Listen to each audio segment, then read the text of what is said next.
I never imagined that the happiest day of my sister's life would become the day I lost her. The house was buzzing with laughter, clinking glasses, and a soft hum of celebration. Rachel, my sister, looked radiant in her light pink gown, her hair cascading in perfect waves over her shoulders. Her fiancé, Nathan Collins, stood beside her, handsome and impeccably dressed. Everything seemed perfect, at least on the surface. Guests moved from room to room, congratulating the couple, admiring the decorations, and snapping countless photos. I couldn't stop smiling, even though deep down, a strange knot of unease had formed in my stomach. There was something in Nathan's eyes, a flicker I couldn't quite identify, but I brushed it off. I wanted this day to be about Rachel, not my paranoid thoughts. The engagement ceremony was flawless.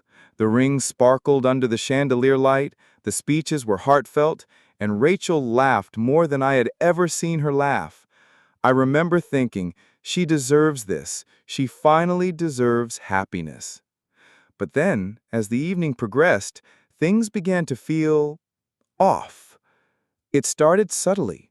A few guests whispered, glancing around nervously. Nathan excused himself multiple times, claiming urgent calls. Rachel, preoccupied with greeting everyone, didn't notice, or perhaps chose not to. I followed her with my eyes, watching her beam as if nothing could touch this moment. And then it happened. During the toast, Rachel raised her glass, smiled at Nathan, and vanished. I blinked, thinking it was a trick of the crowd. But she wasn't behind me. She wasn't near the refreshments table. She wasn't anywhere I could see. Panic gripped me. "Rachel!" I called, my voice louder this time, trembling. Guests began to murmur, glancing around. Nathan stepped beside me, but instead of helping, he looked tense. His hands were clenched, his jaw tight. Why wasn't he searching with me? I found her phone on a chair near the patio. The screen was lit with a single, terrifying message. "You should have listened. This was never about love." My hands shook as I tried to understand. Who would send such a message, and why had Rachel disappeared in the middle of her own engagement? I ran outside, calling her name. The night air was cool, but my fear burned hotter than the sun. Guests followed behind me, some trying to calm me, others whispering theories. Nathan approached again, but this time he spoke quietly, almost too calmly. "Emily, don't panic. She's probably just upset. Give her a few minutes." Upset? My sister had disappeared at her own engagement, and his calmness felt wrong, too rehearsed. Hours passed, and the party disbanded into chaos. Police were called, guests were questioned. Nathan claimed he hadn't seen anything unusual. I didn't believe him. Something about his demeanor, the way he avoided my eyes, screamed that he was hiding something. That night I sat in the empty house, the echoes of laughter now replaced by an unbearable silence. The police had little to go on. No signs of forced entry, no clues about where Rachel could have gone. I pulled out Rachel's phone again and noticed a series of deleted messages. Someone had been communicating with her, someone who didn't want anyone else to know. And then a thought hit me like lightning. What if this wasn't random? What if someone orchestrated this, planned it down to the last detail? I didn't sleep that night. I couldn't. Every shadow seemed to move, every creak of the floorboards whispered her name. And in the pit of my stomach, I knew one thing for certain. This was just the beginning. The beginning of a nightmare I never imagined, a journey to uncover secrets that someone had buried deep. And when I finally realized who had a hand in this, I knew nothing would ever be the same. The messages Rachel deleted weren't mistakes, they were warnings. The morning after Rachel's disappearance, the house felt empty, heavy with silence. Guests had gone home, leaving behind the scent of half-eaten cake and discarded champagne flutes. I sat at the kitchen table, staring at her phone, replaying every detail I could remember from the night before. Something was off, and I needed answers. The deleted messages gnawed at me. Using a simple recovery app, I managed to restore a few of them. The texts were cryptic, vague, and terrifying. Don't trust him. It's only a game. You're just a piece. Meet me at the old pier, midnight. Don't tell anyone. My heart raced. Who was warning her? And why had she disappeared before the engagement toast? Questions swirled like a storm inside my head. I had to act fast. Rachel's life could depend on it. I called Nathan, pretending to remain calm. "Nathan, can we talk?" I said, trying to keep my voice steady. There was a pause on the other end. Finally, he replied, "Emily, I don't know where Rachel is. I'm as worried as you are." But something in his tone didn't convince me. Too rehearsed, too neutral. He was hiding something. Determined to find clues, I began retracing Rachel's steps from the previous day. I spoke with guests, the caterers, even the florist. Everyone insisted Rachel had been cheerful, excited, and completely unaware of any danger. Yet no one had noticed her slipping away during the toast. Then came a break. A security camera at the venue's rear exit caught a shadowy figure guiding Rachel away from the party. The image was grainy, but I could make out her flowing pink gown and the tall, dark silhouette of someone familiar. My stomach dropped. It looked like Nathan. I needed to confront him, but I also had to be careful. If he was involved, tipping him off could put Rachel in more danger. I drove to his apartment under the guise of picking up Rachel's forgotten things.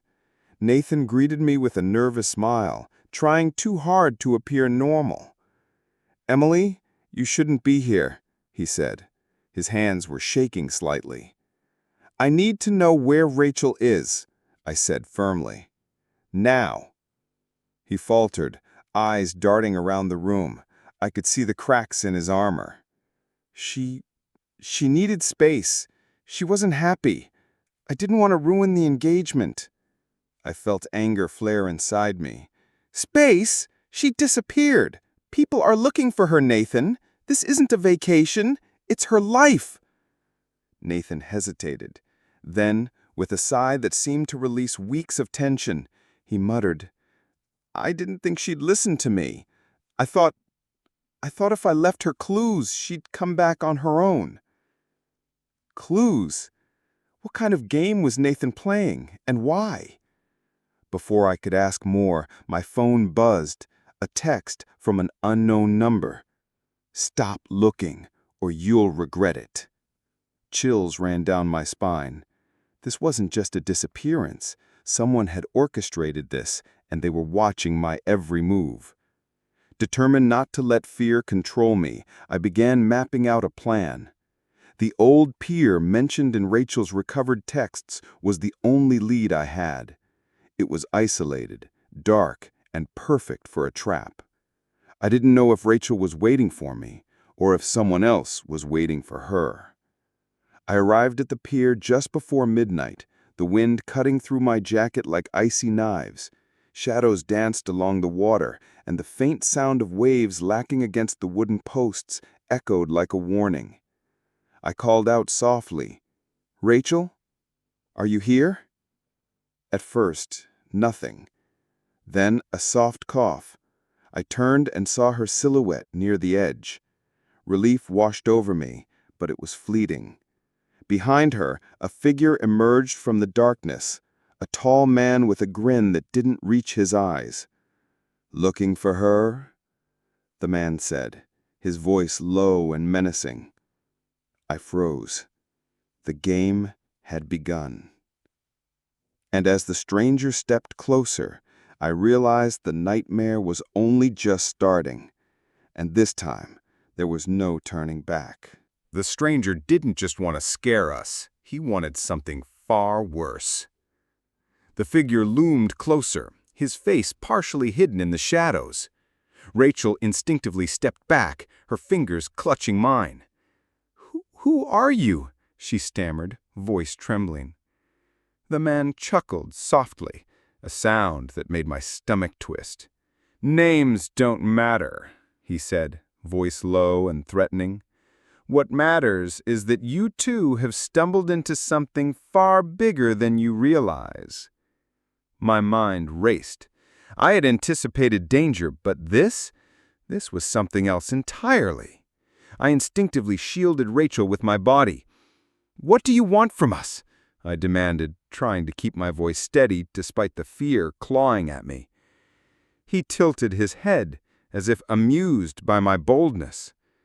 "I want you to understand that not everything is as it seems. Sometimes people you trust aren't worthy of that trust." Rachel's eyes widened. I could see the flash of recognition. She understood, even if I didn't yet. She whispered, "Emily, it's him. From the messages. He's the one who warned me." The stranger's grin widened. "Very perceptive, little girl. Rachel has been very clever, but cleverness can only protect you for so long." I felt my pulse pounding in my ears. Every instinct screamed to run, but the pier offered few escape routes. One wrong move and we could end up in the water, or worse. Rachel stepped forward, a sudden surge of courage in her eyes. "If you think fear will control me, you're wrong," she said, voice stronger than I'd ever heard.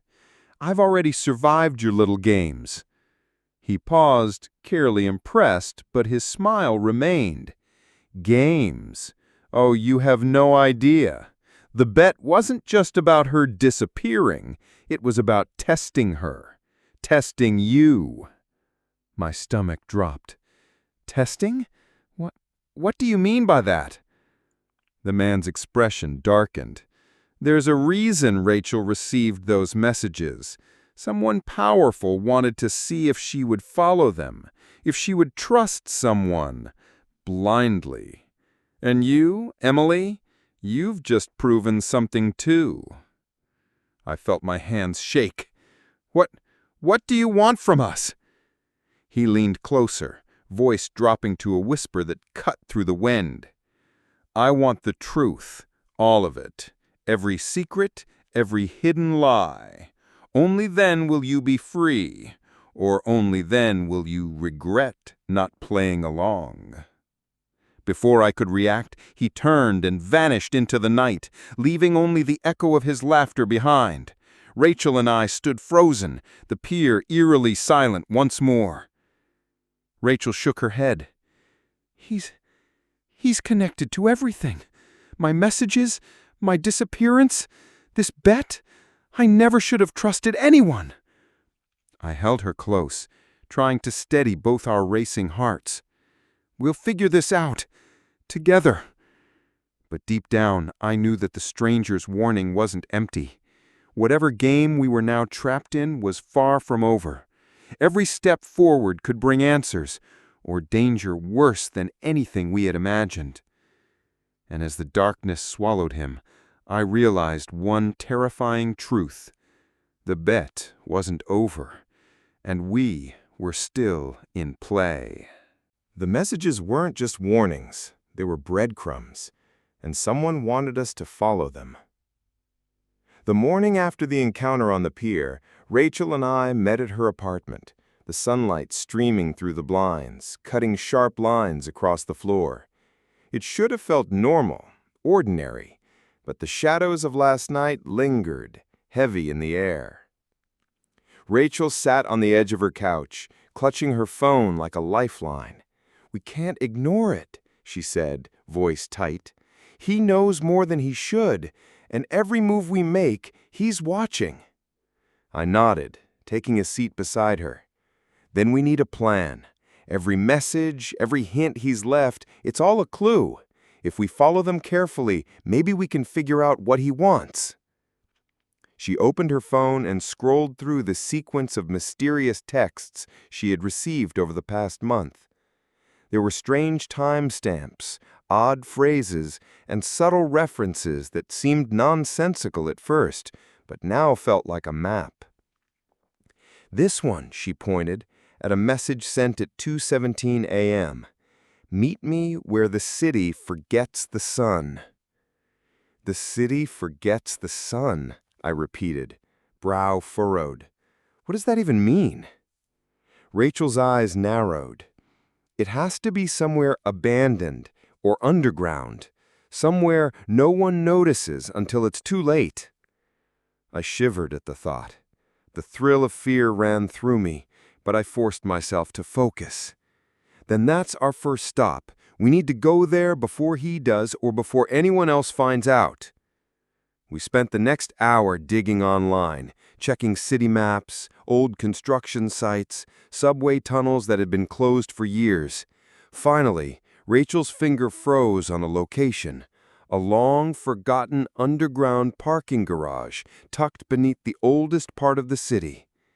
"That's it," she said, her voice barely a whisper.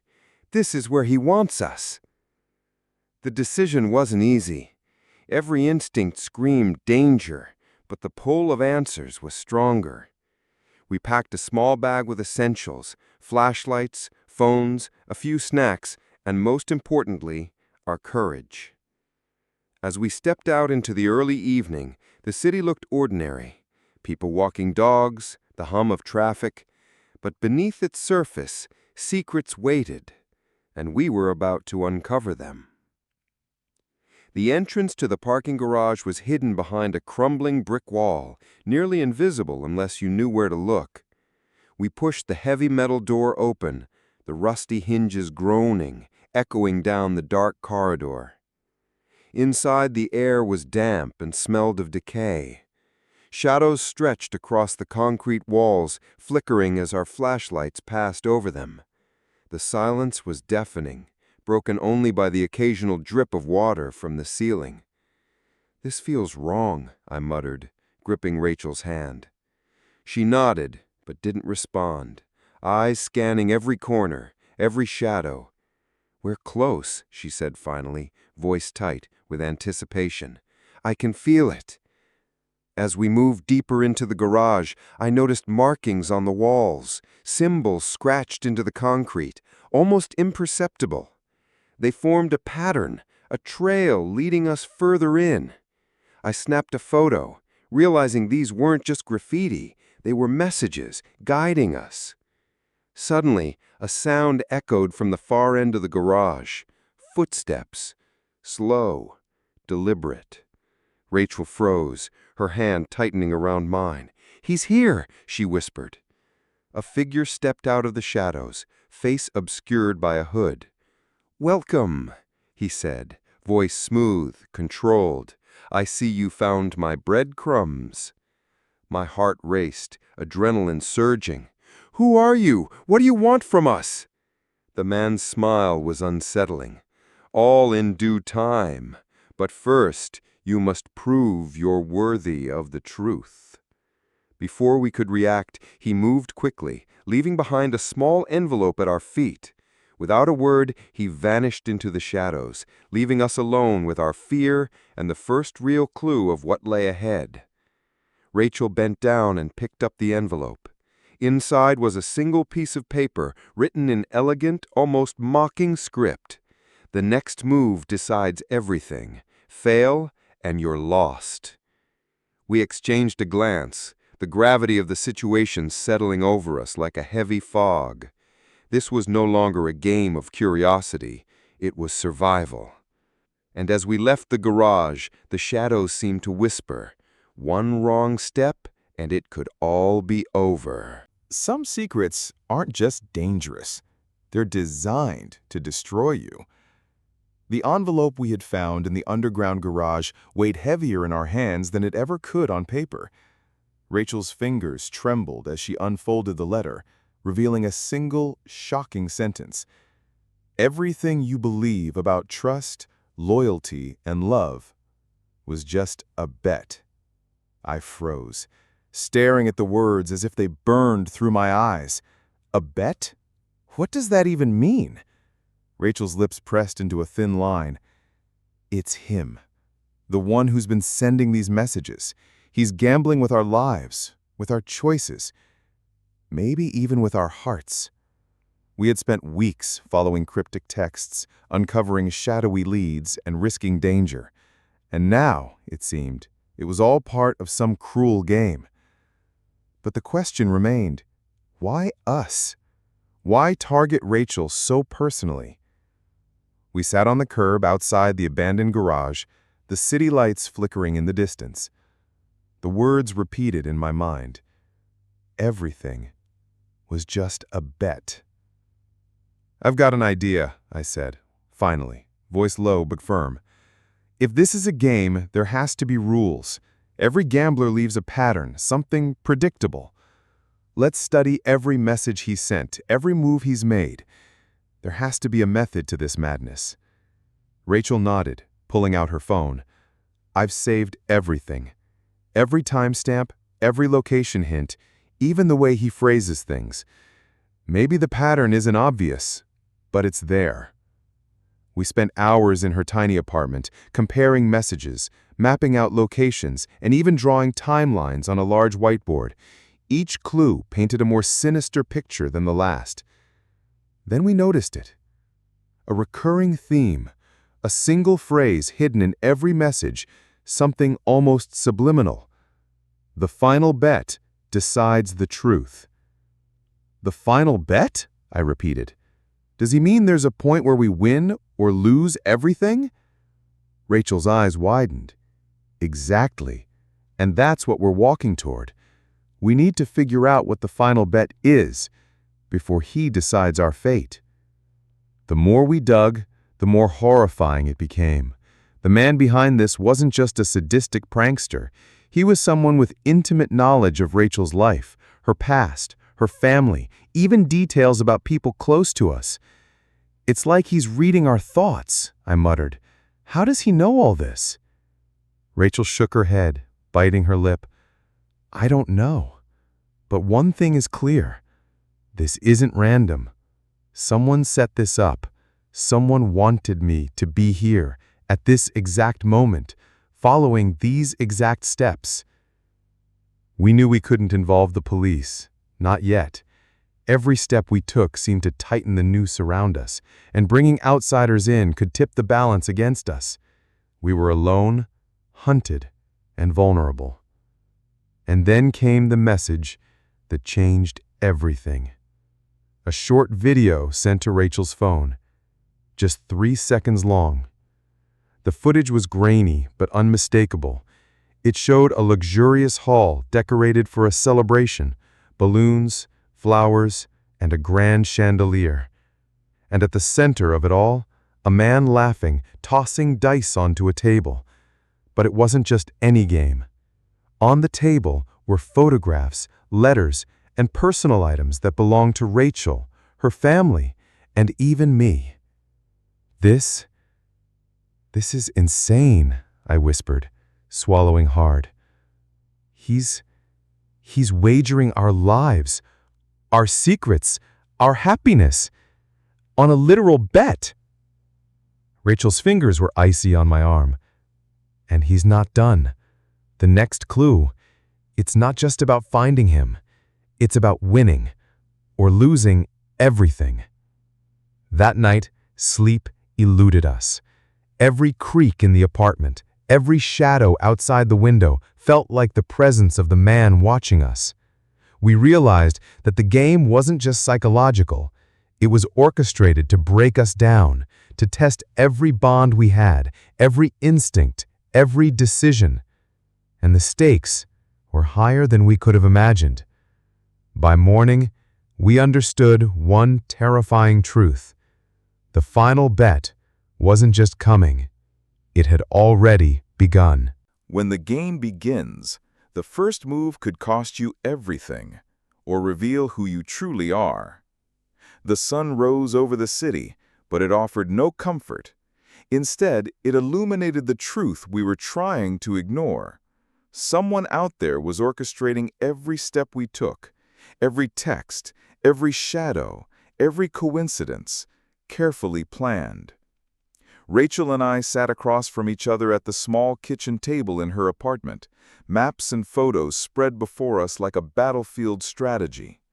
The night had been sleepless, our minds racing with the possibilities of what the final bet could be. "We can't ignore it any longer," I said, breaking the silence. "The man behind this, he's forcing us into his game. And the first move? I think we just found it." Rachel's eyes, still red from lack of sleep, narrowed. "The video? The one with the dice and our things on the table?" I nodded. "Exactly. That's his invitation, or maybe his warning. He wants us to play, and I think we need to accept. Carefully, strategically. We have to show him we're not pawns." Rachel hesitated, her fingers tracing the edge of the photograph showing her childhood home. "But if we make the first move, he could escalate. He could—" I reached across and took her hand. "He could, yes. But if we don't, he already wins. The game isn't just about surviving. It's about reclaiming control."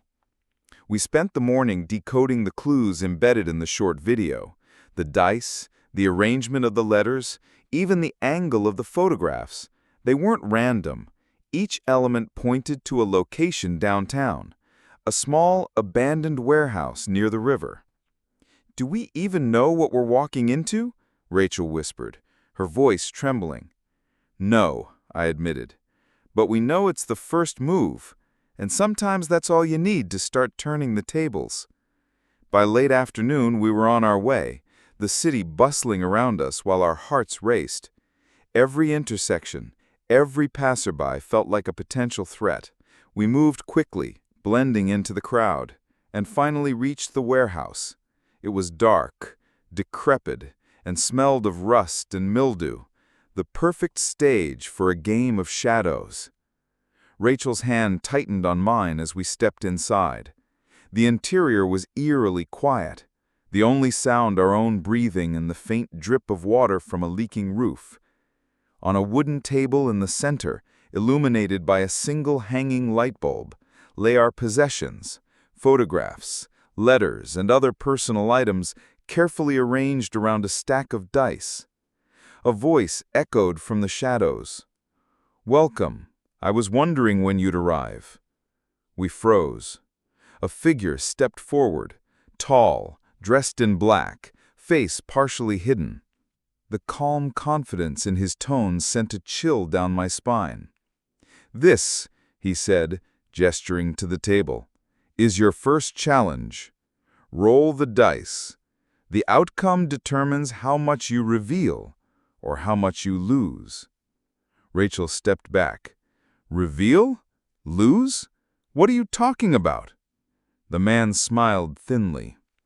"Everything in this game has consequences.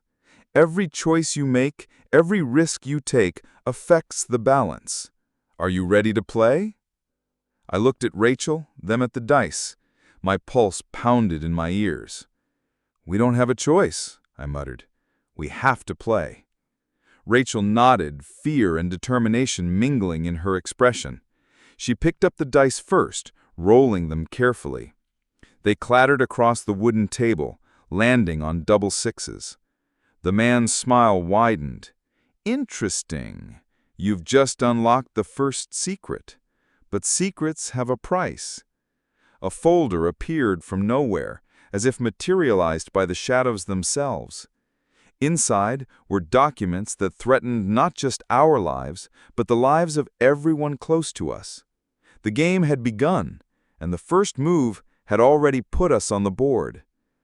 By the time we left that warehouse, we understood the cruel truth. In this game, every move could be your last, or your salvation. Sometimes the enemy isn't in the shadows. It's the one standing beside you. The night was thick with fog, curling through the streets like fingers of a restless spirit. Rachel and I drove in silence, the events at the warehouse replaying endlessly in our minds. Each detail, The dice, the documents, the chilling calm of the mysterious man kept us on edge. We knew one thing: the game was far from over. Back at her apartment, we spread the documents across the table again. Letters, contracts, photographs, and even snippets of private conversations. It was a mosaic of manipulation designed to destabilize us. The purpose was clear.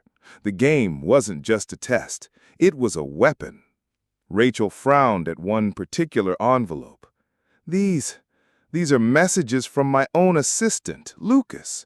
He's been forwarding confidential info. How? Why?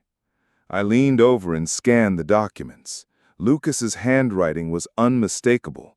My stomach sank. He's your inside source. Someone feeding information directly to the man who's orchestrating this game. Rachel's hands trembled. I trusted him. He's like family. How could he betray me? Because he's scared, I said grimly, or because he's been promised something bigger. Either way, we need to confront him before he causes more damage. We waited until late night. The city outside was quiet, yet every shadow seemed to pulse with danger. When Lucas arrived, he wore a smile that didn't reach his eyes. Rachel, we know what you've been doing, I said, stepping forward. Lucas's face paled. I didn't mean for it to go this far. I thought if I helped, maybe I could protect you from worse. Rachel shook her head, disbelief and hurt etched across her face. Protect me? By handing my life over to some psychopath who's treating us like chess pieces? The tension in the room was suffocating. Lucas faltered, then finally confessed, revealing details we hadn't known. Every step we had taken, every plan, had been watched, recorded, and analyzed, not just by the mysterious man, but with help from someone we trusted implicitly. And now what? I asked, voice low and steady.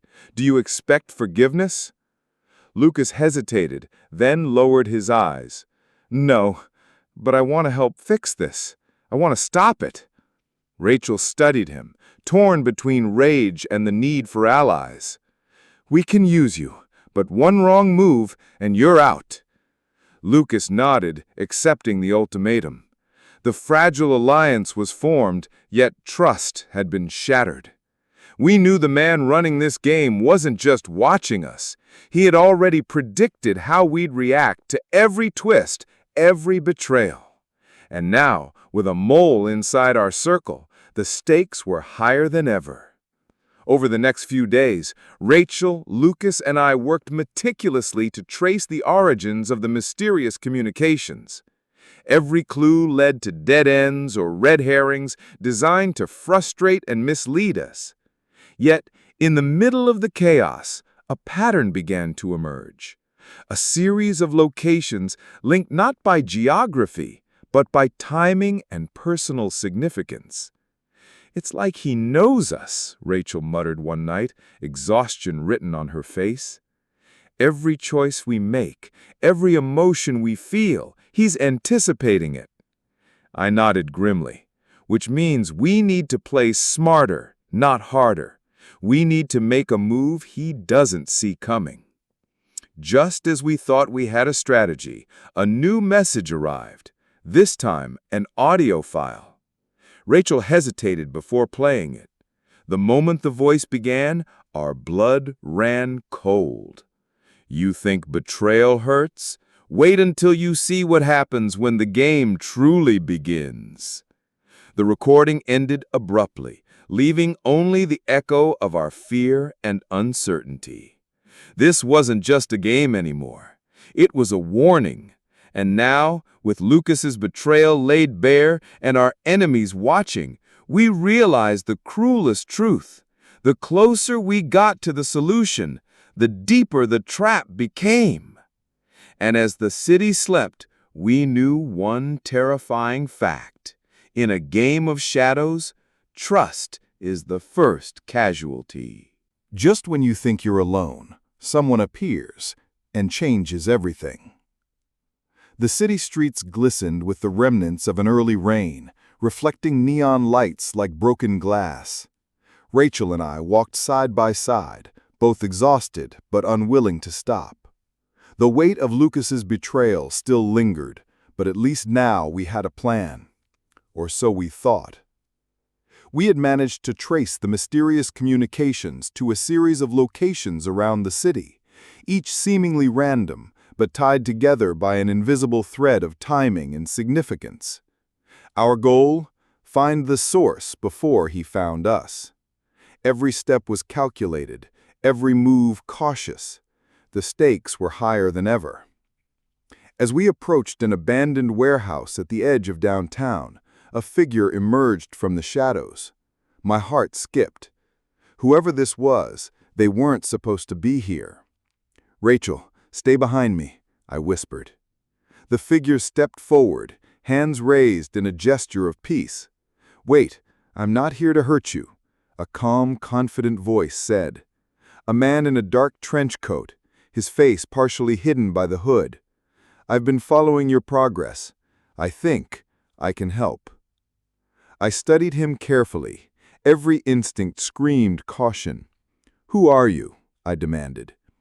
He pulled back his hood, revealing sharp features and eyes that seemed to pierce straight through us. "Call me Adrian. I used to work with him, your adversary. I left when I realized how dangerous he really is. And now, it seems, you've stepped right into his game." Rachel's eyes narrowed. "Why should we trust you? You could be working for him." Adrian shook his head. "I made my choice. He doesn't play by the rules anymore. I want to stop him, but I need your help." I exchanged a glance with Rachel. It wasn't an easy decision. Trust had become a luxury we couldn't afford. But something in Adrian's demeanor told me he wasn't lying. There was a confidence, a calm precision that suggested experience, not deception. "All right," I said cautiously. "Talk. What do you know?" Adrian laid out the details. He explained the psychology behind our adversary's moves, the way he manipulated trust and fear to control everyone around him. Every prediction, every contingency plan, we had been one step behind because we didn't understand his mind. Adrian had spent years studying him, predicting behavior, and developing strategies to counteract him. "Here's the thing," Adrian continued. "He's not just a master manipulator. He's unpredictable when he's cornered. That's your advantage. But you need to create a scenario he won't anticipate. A move that comes from emotion, not logic." Rachel and I listened intently, absorbing every word. For the first time since the warehouse incident, a glimmer of hope emerged. We weren't powerless, not entirely. Over the next few days, we formed a plan with Adrian. It was risky, requiring precise timing, daring deception, and absolute secrecy. We couldn't involve Lucas in this part. His loyalty was shaky, and we couldn't risk another betrayal. The night before the final confrontation, Adrian pulled me aside. "Remember this," he said, his tone grave. "The key isn't just outsmarting him.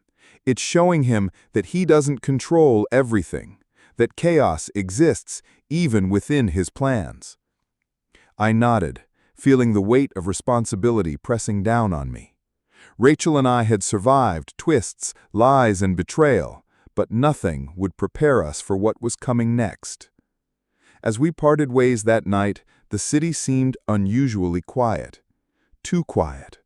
My phone buzzed. Another message, anonymous, simple, chilling. "You think you found allies, but the board is watching, and so am I." Rachel read it over my shoulder and paled. "He knows." "Yes," I said, fists clenched. "And tomorrow he's going to realize that we are no longer playing by his rules." Hook at the end. In a game where trust was a weapon, the next move would decide who survived and who didn't. One last move, one final risk, Everything hangs in the balance. The morning air was sharp, biting through the city's usual fog. Rachel and I arrived at the abandoned rooftop that Adrian had chosen as the battleground. It was isolated, overlooking the city skyline, perfect for a confrontation where no one else could interfere. Adrian stood nearby, checking his equipment, small cameras, walkie-talkies, and a series of locked briefcases.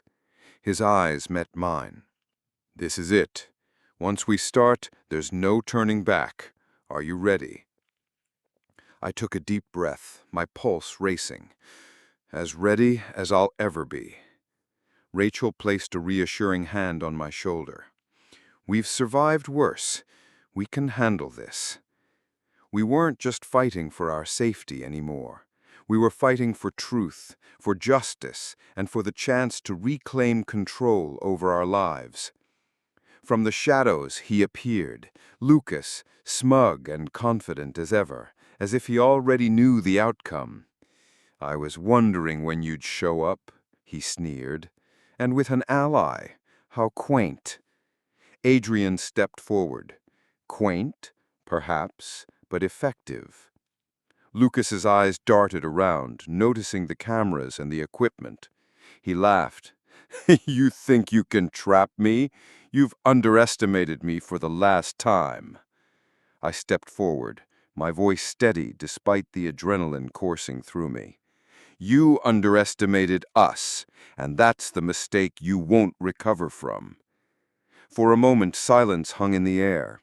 Then Lucas lunged, trying to overpower Adrian. But Adrian was ready, years of experience giving him an edge. With precise, controlled movements, he managed to subdue Lucas without causing serious harm. Rachel and I worked quickly, securing the evidence, files, photos, recordings that Lucas had used to manipulate, blackmail, and control everyone around him. The proof of his schemes would ensure that no one else could fall victim again. Lucas struggled, rage flashing across his face. "You think this ends here? This is bigger than you, bigger than all of you." I met his gaze, calm but resolute. "No, this ends today. Your lies, your games, they end today, and we're the ones who decide the rules now." With Lucas restrained and the evidence secured, Adrian called in law enforcement anonymously. Within an hour, police sirens echoed across the city streets. Lucas's empire of deception was crumbling, and there was nothing he could do to stop it. As the authorities took him away, a wave of relief washed over me. Months of fear, manipulation, and uncertainty were finally over. Rachel and I exchanged a look, a silent acknowledgement that we had survived the storm and emerged stronger, wiser, and more determined than ever. Adrian approached, placing a hand on my shoulder. "You did well. Bravery isn't just about confrontation. It's about holding on to yourself when everything tries to tear you apart."